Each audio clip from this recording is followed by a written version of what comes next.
le pays au 4e sous-sol. Toute l'année 2024. 2000. Presque 2024. Une bonne partie de l'année 2024 ak toute l'année 2025 pratiquement ba ay décembre wax nañu lu ne ba mu des politique. Le président de la République, son premier ministre et tous les ministres.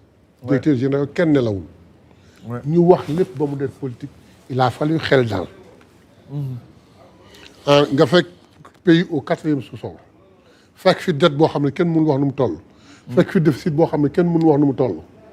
en moins de 2 ans nga dem dal xel bay wàññi denrées alimentaires yi. bay wàññi essence bi. généraliser l'indemnité de logement. ak yeneen ak yeneen. gis nga coow li xam nga fan la dikkee. bi Ousmane wooyee bureau politique am. Ousmane toog na 1 an et demi 1 an presque réunir avec bureau politique am talu ko bi mu demee ba xel dal ba processus bi enclenché pour la résolution du problème mu woo bureau politique am sànni leen benn phrase li la fal boo ko fàttee folleeku on a tendance à vouloir délaisser la base il faut qu'on y retourne et d'ailleurs ñoom namm nañ ma man namm naa leen il faut ñu daje. Tout est parti de là-bas. muy le 8. ba mu tuddee le 8 ñu tën ba taxañ dét bi rek coow la bare la coow la am. mu dem ba ni dafay am avant am le 8 am après le 8. ñun magi Pastef ñu jàngat ni kii de bu raté le 8. lii xew tey mais c'est parce qu'il a raté le 8. def na lu ne pour mu bañ ko raté. après le 8. 2 jours après ci la coow la am la fameuse circulaire la ci la coow la commencé am. boo ma ko mayee bi nga demee seeti ji waajuram. parce que ci seen dox tànk jàmm bi lii xewee nangu leen a toog en tant que magi Pastef. mu mel ni gisoon ngeen ko juste. mais ngeen ne comme ay mag lañ te njabooti ñii te ñu yaakaari réew mi est-ce que duñ ci jug sol seen daal. mais mu mel ni la ngeen dox taxul mu topp liñ ci li ngeen bëgg. mais bi ngeen demee seeti ji ay waajuram. boo ma ko mayee lan moo fa xew ak lan moo doonoon seen position.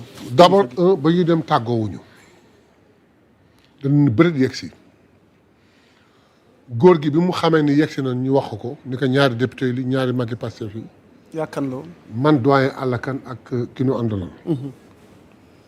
il nous a reçus automatiquement waxtaan bu dal waxtaan bu rafet mais ñun la ñu yóbbu woon c'était pas le contenu waxtaan bi parce que ñun xam nañ ni daanu recevoir te daanu waxtaan ak te noonu la ñu recevoir wax vraiment jox nu cër ba mu mat waxtaan nañu waxtaan bu dal xel mais ñun suñu dem foofu xam nañ ni ñu ngi dem kër waajuru président ba ñu déparé Dakar sax xëy na yëg na ni ñu ngi dem ba ñu yeggee yëg na ni yegg si nañu ba ñuy waxtaanee papam ba wax ba akolaadante ba kontaan ba ñaan ba jóg xam na ni dem c'était que ñun def nañu suñu xel au retour que ni président est au courant de tout te comme tey la dimanche nan noppalu suba altine mais talaata nañ dem fëgg buntam loolu mooy ñu ngi dem ci waajuram dalal ko xelam ni on est parti avec de très bonnes intentions. le contenu. wax ju rafet.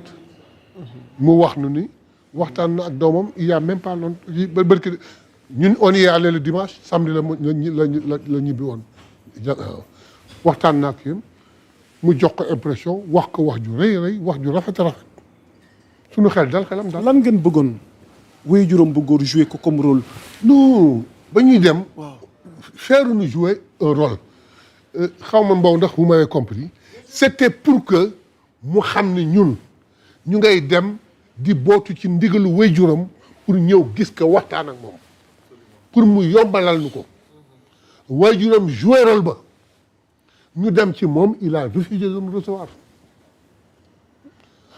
man maa interprété nag kenn waxuma parce que xam na ni ñaar ñuy ñëw kenn amu ci langue de bois kuy ñëw di wax ak moom dëgg nga koy wax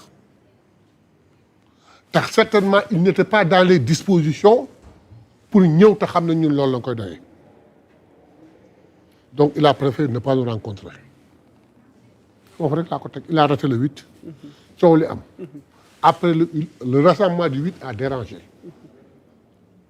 a secoué mu sentir ni kon moom légitimité vraiment waajee ko yor légitimité politique waajee ko yor il fallait qu'il réagisse ba pare nag waa ji def fa déclaration sànq Mbow da nga wax ba tudd apte coalition Diomaye président tout est parti de ce changement de nom il ne voulait pas que son nom génn ci coalition bi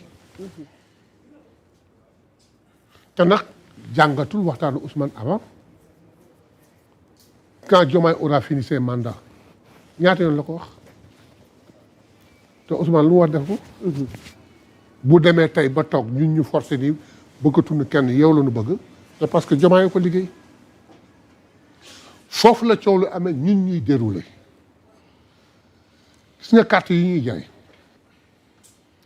gis nga tournée bi Ousmane di projeté temps yi mais Diomaye moo ko initié alors qu'il était secrétaire général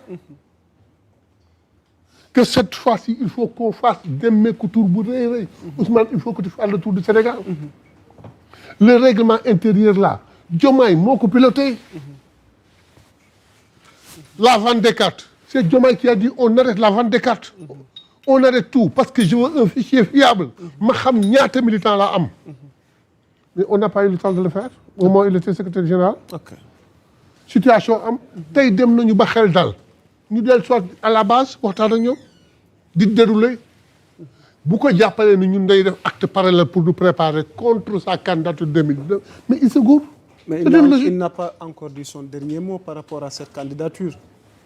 gis nga waaw allez-y. On dit en politique on dit jamais à la fontaine je ne boirai à ton nom. jàpp nga ni père tey il existe encore des possibilités pour que Diomaye dellu si waat à la maison mère. il ne le fera pas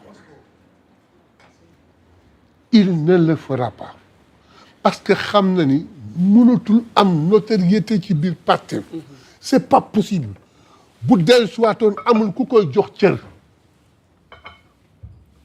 te man tey jii man Mayabé waaw waxuma au nom de personne en ton nom. ndagam am naa kàddu ci biir Pastef bu fa dellu si waatoon mënatul fexe ba ma nangu ñu jox ko fa benn responsabilité ok.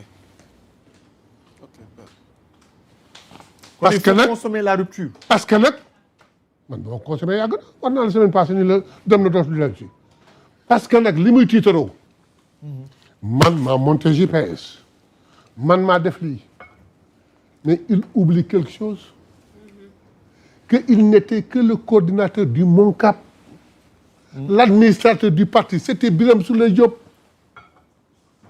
mais li Birame Souleye defu ko l'organisation du parti mais Birame était l'administrateur poste secrétaire général du parti ah mais dafa ci 5 mois dafa ci 5 mois su baree ba baree def 6 mois maa def lii warul tiitaloo maa def xam lu mu war a tiitaloo lu ma Ousmane santoon def naa ko loolu la war a tiitaloo parce que les idées ne venaient pas de lui les idées venaient de Ousmane ñu jox ko directive bu def ko mais maa def lii moi j'ai loolu laa leen doon wax seen passé barkeelu ci ndox mi ak wasgo chego bi